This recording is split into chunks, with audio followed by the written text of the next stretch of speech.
We deserve to have our health on autopilot. Building new habits is honestly one of the most powerful things and tools that you can do for your health. How do we make those habits stick long term? When the habit and your why behind the habit is emotional, habits feel very meaningful and not forced. These are small shifts that don't feel so overwhelming where you can't do it. And the good thing about small habits and compounding small habits is that it creates momentum. It could be the year that you just get serious about slowing down or get serious about committing to yourself and creating a better environment. Most resolutions do not fail because people are lazy or unmotivated or they don't have willpower.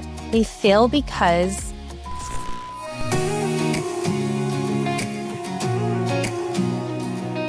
Hello friends, welcome back to Cancer Proof Living. I'm so glad you're here. I'm Michelle, an 8-year non-Hodgkin's cancer survivor, mom, and integrative nutrition health coach. After cancer, I wanted more than just survival, so I built the healing roadmap that I couldn't find. Now I guide survivors and cancer-conscious humans to detox, rebuild, and thrive. Today's solo episode is the first episode of the new year, and I'm talking about new beginnings, creating resolutions without pressure and overwhelm, and how to make habits actually stick for the new year. I give you tangible tools that truly help you figure out your goals and how to implement them so you can put your health on autopilot this year. So grab a pen and paper. We're about to get into it, and I think you guys are really going to love the overall message of this episode. Drop a comment below on YouTube and tell me what you're focusing on for this new year. I would love to create episodes that best support you. Happy 2026, everyone. Hi, guys. Welcome back to the podcast. Happy 2026. This is the first episode of the new year. And I couldn't be more excited to share some thoughts and some wisdom around resolutions in January and the overwhelm that we can feel, but also the reality of what a new year means. And that's exactly what this episode is going to be, right? As we step into a new year, especially January, the first month of the new year, there's always this mix of excitement and pressure. We're hearing everywhere, new beginnings, fresh starts, motivation, right? But also this underlying feeling that we're supposed to just have it all figured out. This is a reminder to you. You do not have to have it all figured out the first week of the first month of the new year, okay? That's bullshit. But even before we talk about resolutions and goals and habits and that kind of thing, I want to reframe something for you, okay? Building new habits is honestly one of the most powerful things and tools that you can do for your health. Not because habits make you better, right? They do, but because they can create a foundation. And when the foundation is supportive, your health can shift dramatically in energy, in your digestion, in weight, in inflammation, in confidence. All of that can happen in just a few weeks. So the power of creating good quality, attainable habits is seriously powerful, okay? That is no joke. However, I do want to say you don't need a complete and total life overhaul. You don't need perfection. You need a few habits that support your body consistently. Consistency is truly the key. Now, before we kind of dig into it, I will say this. If you're a cancer survivor listening to this episode, I'm going to share something with you. I remember I'm 8 years cancer-free, and I remember at least the first few years, 3 to 4 years, I remember sitting back on New Year's Eve or New Year's Day and listening to my friends. My friends would be planning trips that they want to take that next year. They'd be planning classes that they want to do or new workouts they want to try and, all of the things. And I remember just thinking, wow, they're so lucky because they don't know what it feels like to go through a cancer diagnosis or a major health trauma, and they just assume they get a new year. And how lucky. What an amazing feeling. Something I think that really gets torn away from us at the end of the day once we've gone through cancer is this sense of peace, right? I remember always thinking, well, I have scans coming up in the new year. Once I get through those scans, I'll know I'm okay, and then I can celebrate the new year.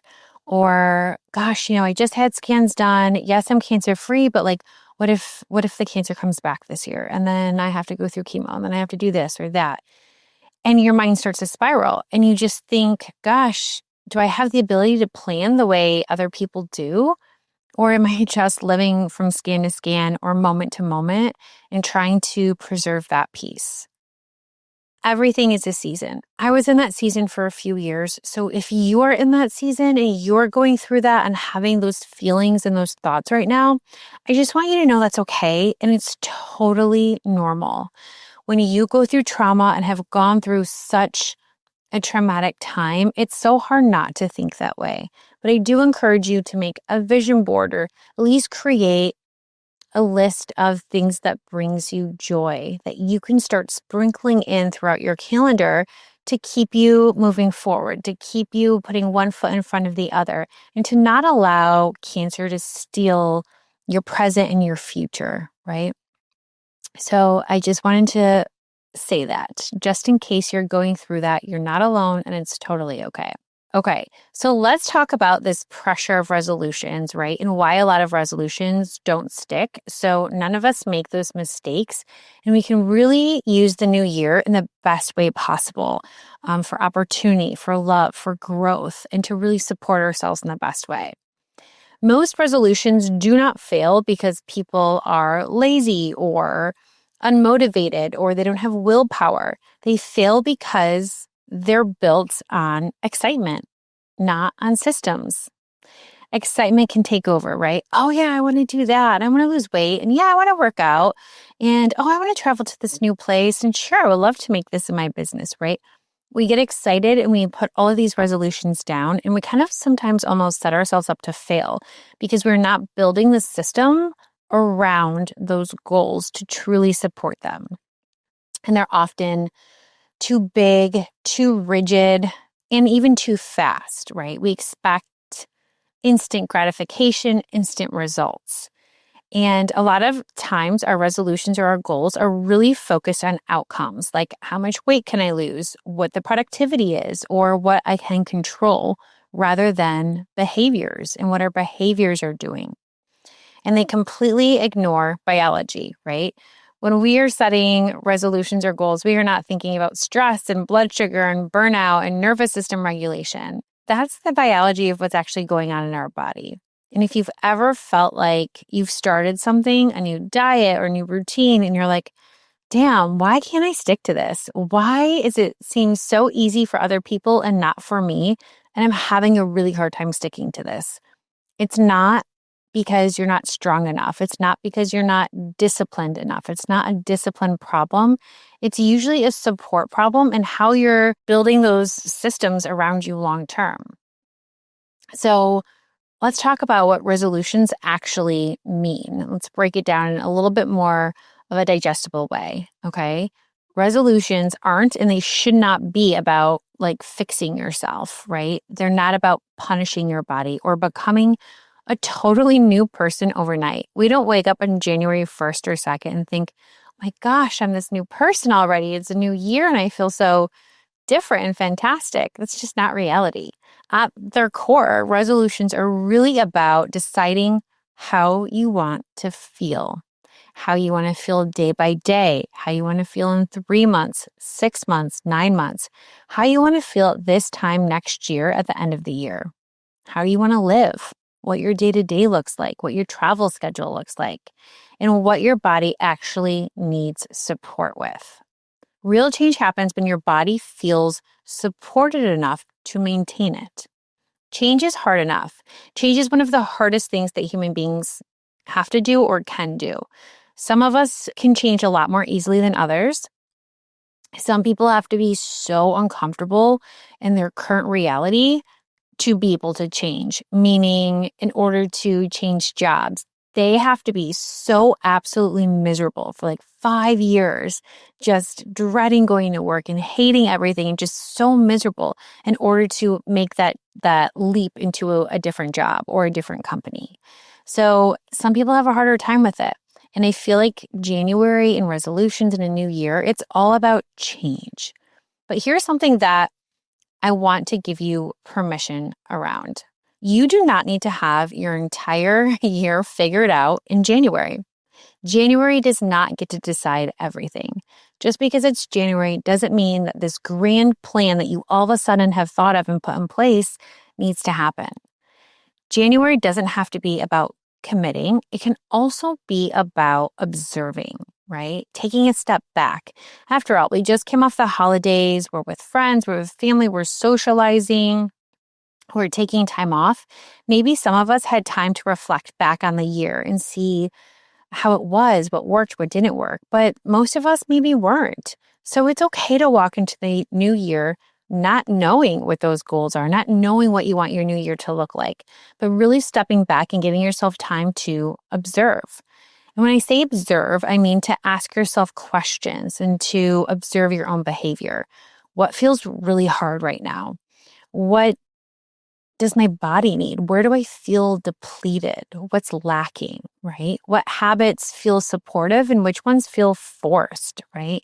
Sometimes we hear about our other friends or family's resolutions. We're like, yeah, that sounds great. I really want to try going dairy-free too. I really want to try lowering inflammation. But if it feels forced, if it's not true to you and what you're feeling, it's never going to work. It's never going to stick. And then you feel like shit because you're giving up on resolutions like 2 weeks into January, right? So let's think about this in such a different way. January can be about awareness and observation. February and March can be about refinement. Spring can be about momentum. You have time to figure this out. You are not behind. The most important thing is to create goals and habits and a foundation for yourself that sticks, not just to have something in place because it's January, right? You're allowed to gather information before you decide where you really want to put your focus. Because I know that wherever you put your focus, you're going to try so darn hard to get there and to make it happen. So I'm going to teach you a little bit about how habits actually stick long term, how we can set you up for success in the new year once your observation period is over. Or maybe you already know what you want to do. You're like, I already thought about this. I know exactly the 5 or 2 or 1 thing that I want to implement this year. I'm good to go, but I want it to stick. Or sometimes people are afraid to start because they're like, I want to start, but I know it's not going to stick. I know it's not going to last. And then I'm going to feel like shit. And then I'm setting myself up to fail. That's okay if that's you. We start small, okay? We start intentionally. So how do we make those habits stick long term? This is where I want to get really, really practical. And this is stuff that I teach in my coaching program all the time too, because we're constantly rebuilding that foundation. We're designing new habits. We're figuring out what works. I'm teaching and coaching people constantly on how to integrate good, healthy habits into your life so your health is just on autopilot.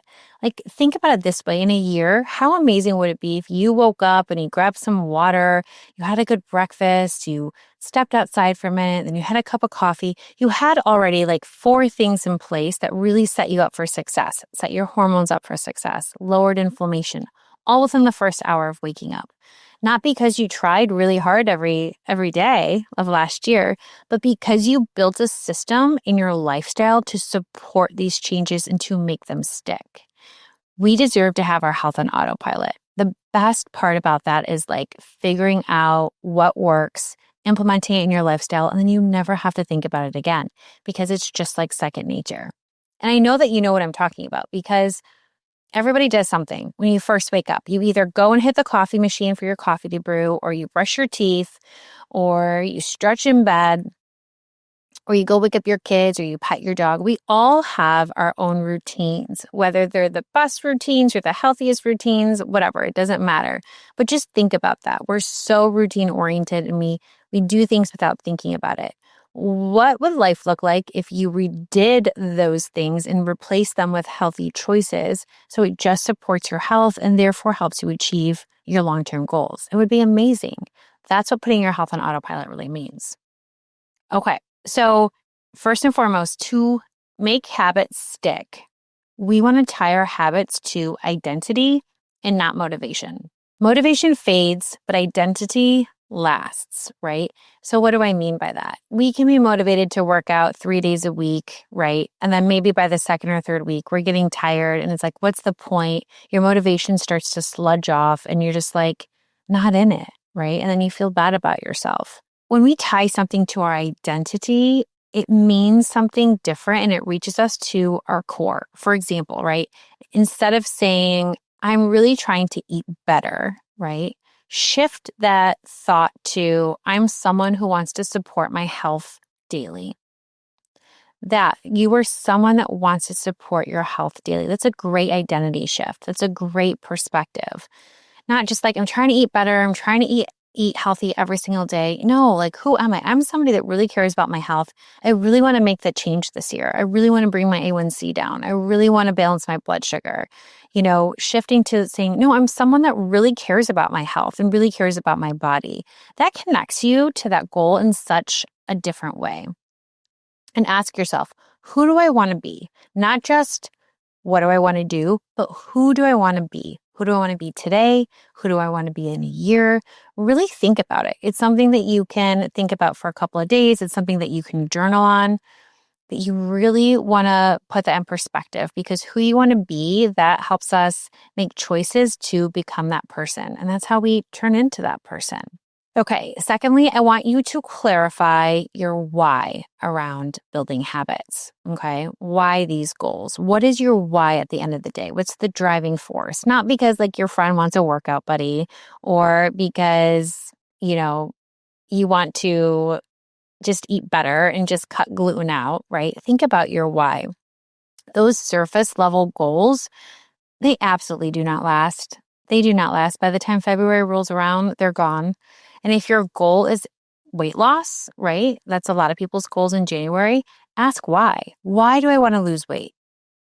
To feel better in my own skin, to build my confidence, to gain more energy so I can go out, so I can try new activities, so I can play with my kids, so I can travel more.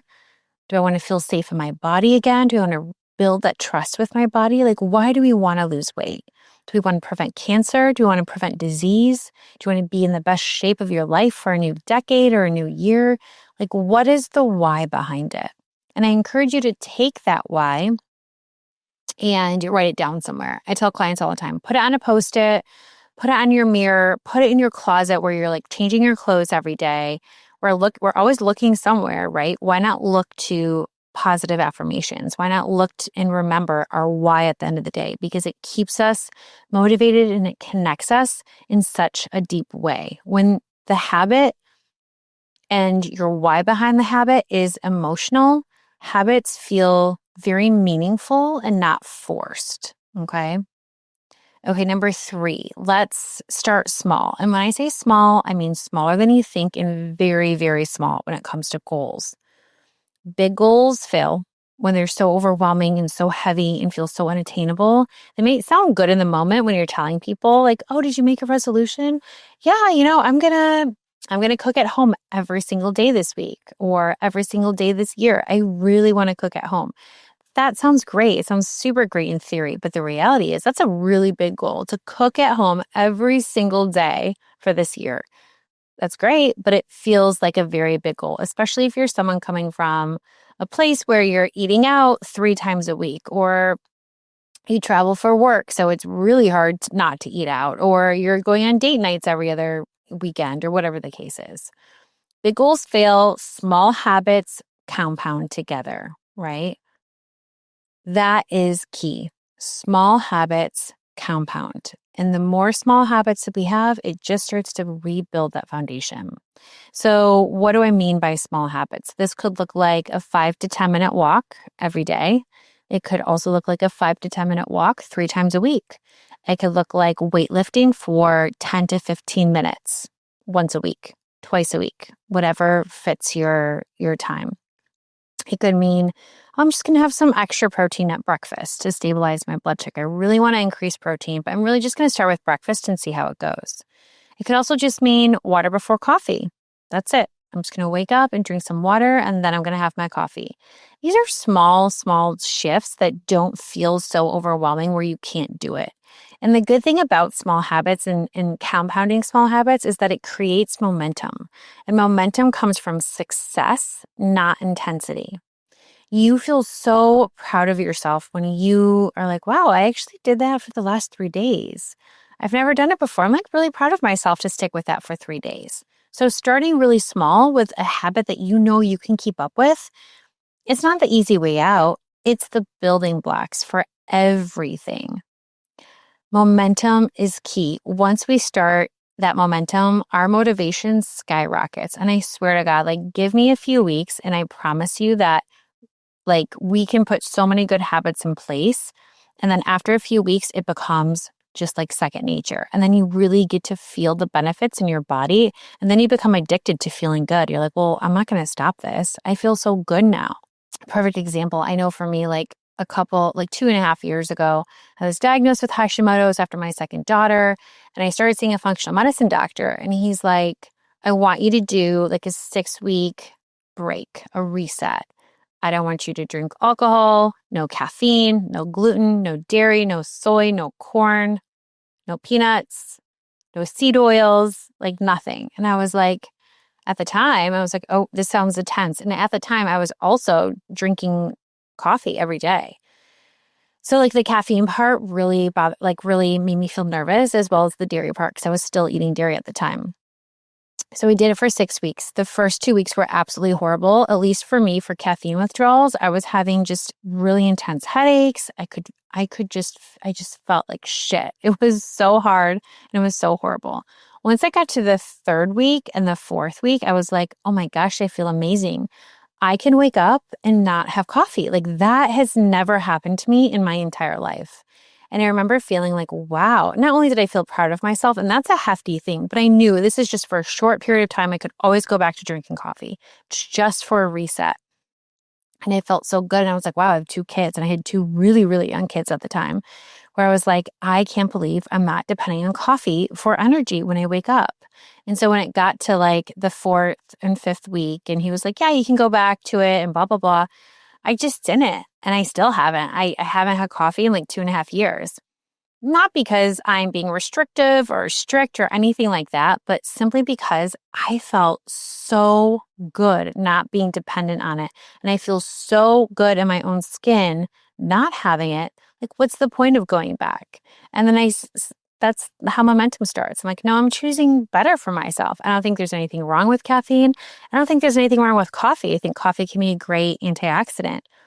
It's just something that I chose to do without because of how it made me feel. I felt so much better.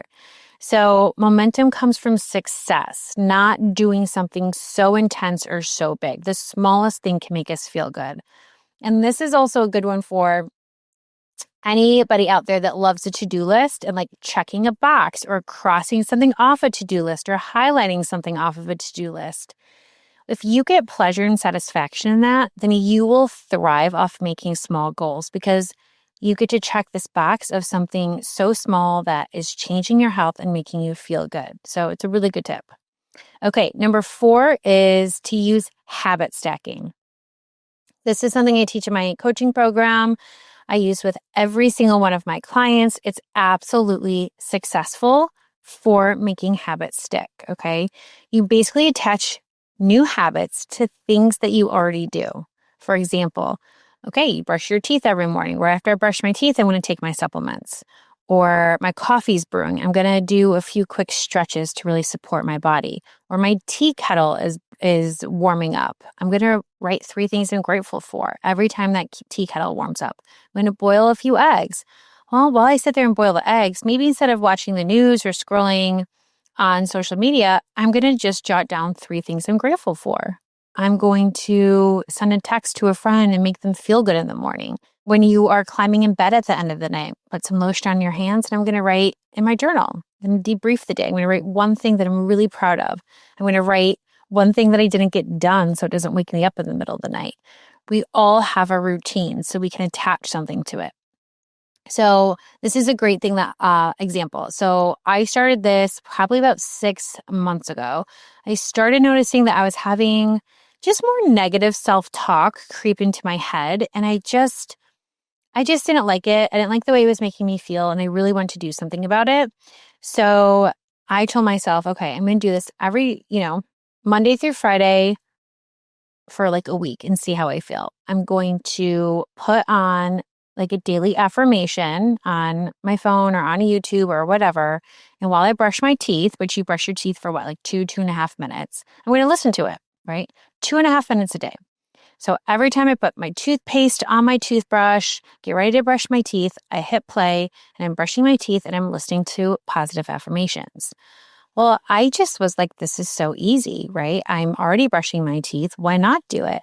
And it started to help and it started to help. And now when I'm getting ready in the morning, I just have the affirmations playing the entire time, not just when I'm brushing my teeth, just because I like it. It makes me feel good. And I know it's helping rewire my brain in a different way. So something so simple like brushing your teeth, you can attach a habit to it. I'm going to listen to a podcast that makes me feel good. I'm going to listen to affirmations. Or every day when I'm putting on my makeup, I want to say one amazing thing about myself. I'm so strong and you're healing and your body's so healthy. Your body knows exactly how to heal. Really strong affirmations like that. So really consider habit stacking. It's such a successful way to get your goals met by really not expending a lot of energy around it, if that makes sense. And the goal is to make those habits automatic, right? To put them on autopilot. So when we attach it to a habit that's already in place, it becomes non-optional. It's not negotiable. You're already doing it because you're doing the original habit. Okay, number 5, build systems and not willpower. This is very important. Your environment matters more than discipline, right? If you are someone that's like, I want to cook more at home, I want to lose weight, though that's the New Year's resolution for 2026. Well, how you set your environment up is going to set you up for success or set you up for failure. Willpower will run out no matter what. What does that mean? It means, okay, well, one day a week I'm going to prep protein. I'm going to make sure I have easy protein available for me in the refrigerator because I know when I get hangry, I'm going to go for the chips. I'm going to go for the nuts. I'm going to go for something that's not going to fill me up in the right way, or the granola or something. So prep protein. Maybe keep supportive foods visible. Pre-make some chia pudding. Pre-make some Greek yogurt parfaits.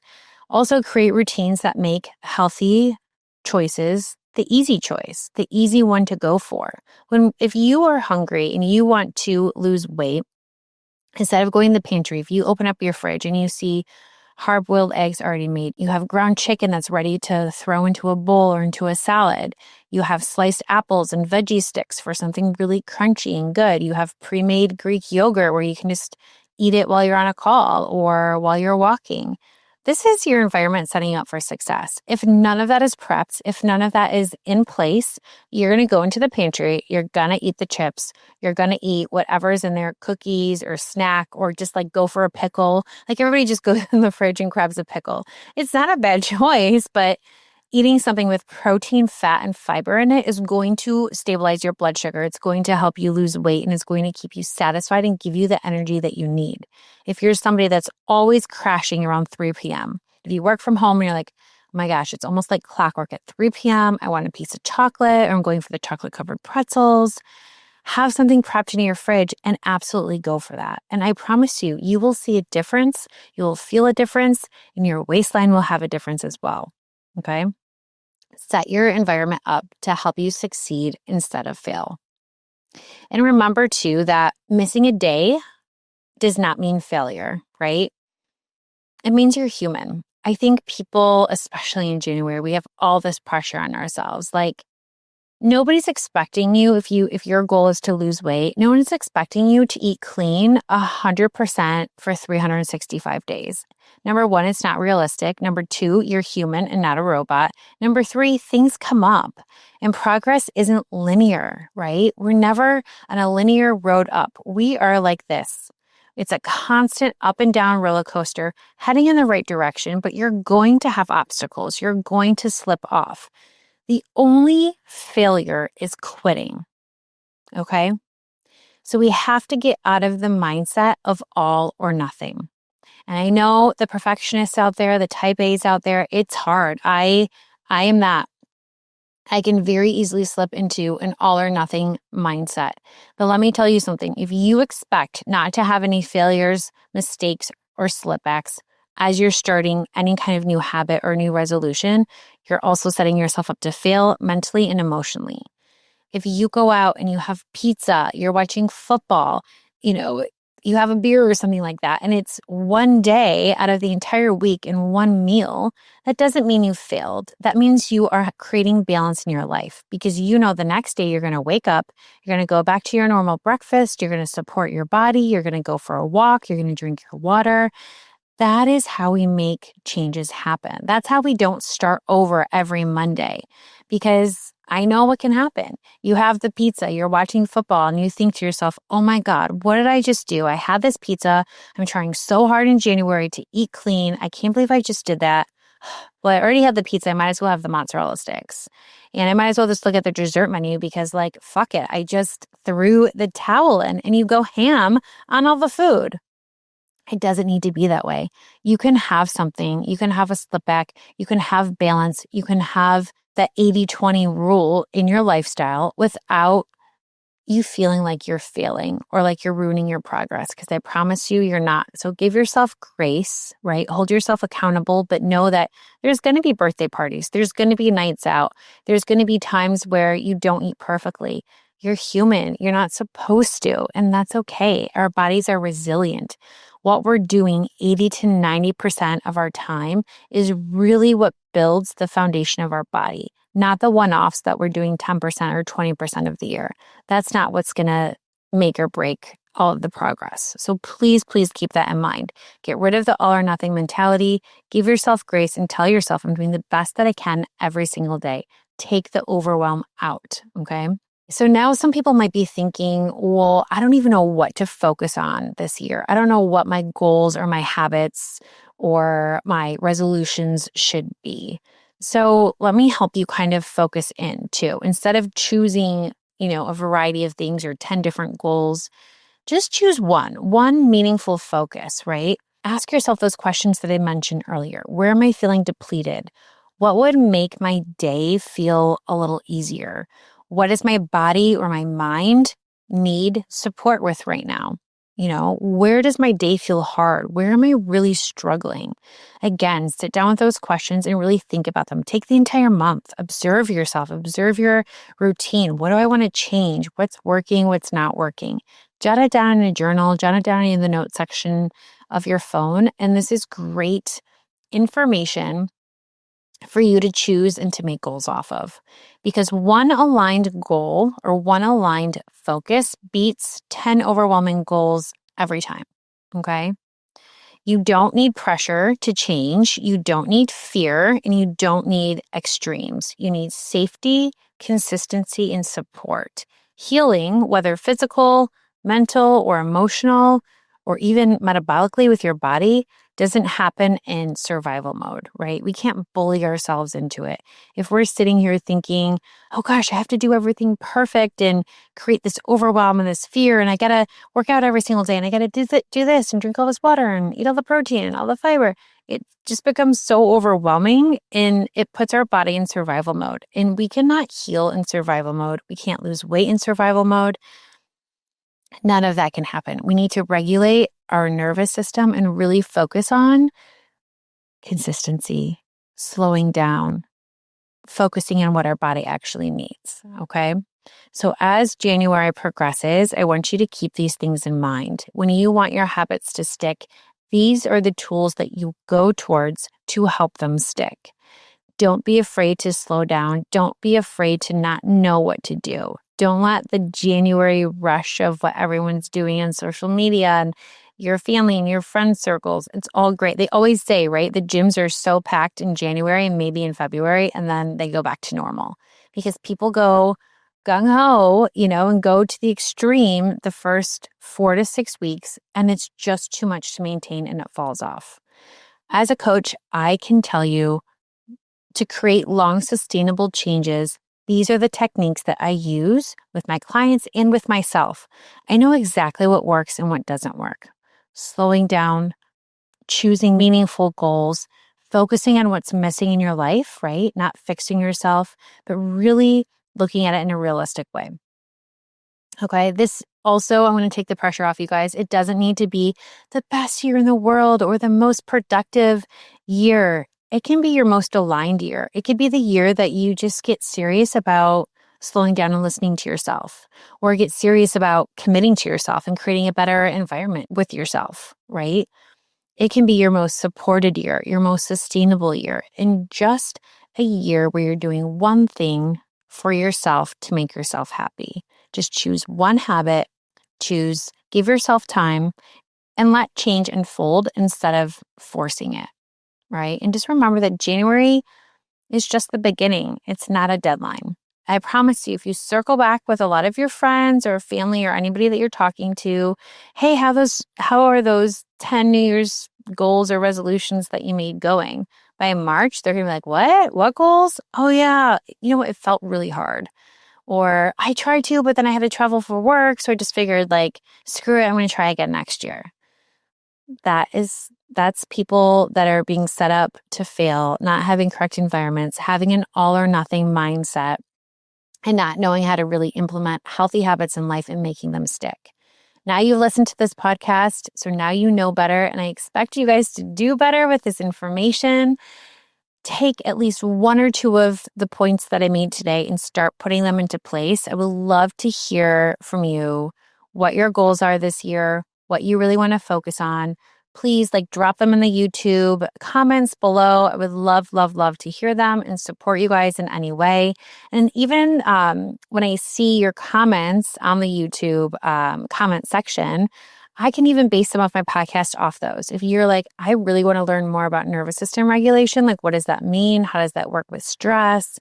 Great. Let me do a podcast on that. I have great guests that I can bring on that can really describe how to bring your nervous system down, how to get out of fight or flight, how to get into the rest and digest. So even your comments give me more direction on how I can help you going forward. Okay. Also, before we end the podcast, I want to make a note.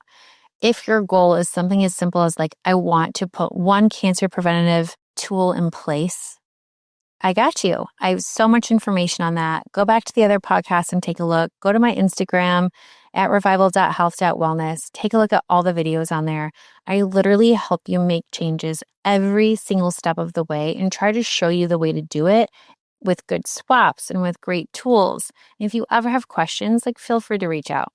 This podcast is just as much yours as it is mine, and I'm here to help you in 2026 in every way possible. One of my goals this year is to use this platform to knock the socks off of every kind of cancer myth, cancer preventative service out there, to really bring you good tools, good speakers, good people, good resources to support you every step of the way in your cancer journey and your prevention journey, or just to be more healthier humans at the end of the day.